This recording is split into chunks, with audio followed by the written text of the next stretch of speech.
বলো। আজকে আমি অসময়ের বুয়াটির থেকে বলছি, রিপোর্টার ঋতু। আজকে আমি এমন একজন মানুষকে দেখছি, সে কিনা অন্য গ্রহের প্রাণী। তার সম্পর্কে আজকে কিছু তুলে ধরার চেষ্টা করব। আপনার সাথে কিছু কথা বলতে পারি? ইয়া বলেন। আপনার তো দেখে মনে হচ্ছে অনেক দামি লোক। আপনি কখন এসেছেন? আমি এই যে মাত্র আসলাম, বিমান থেকে ল্যান্ড করলাম, আমার গাড়ি পিছনে আসতেছে। তাহলে আপনার তো মনে হচ্ছে এই গ্রহের প্রাণী না। আপনি কোন দেশের প্রাণী?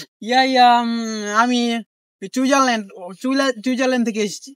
আপনি কেন এসেছেন বাংলাদেশে? আমি এখানে এসেছি আপনাদের এই যে নোংরা পরিবেশ, ডাস্টিং, আপনার মতন ডাস্টিং কিছু লোকদের সাথে কথা বলতে, দেখা করতে।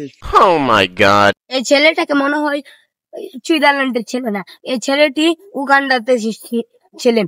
আপনার যদি এরকম ছেলেদের সাথে সাক্ষাৎ করতে চান, তাহলে অসময়ের বুয়া টিভিকে অবশ্যই একটু ফলো দিয়ে যাবেন।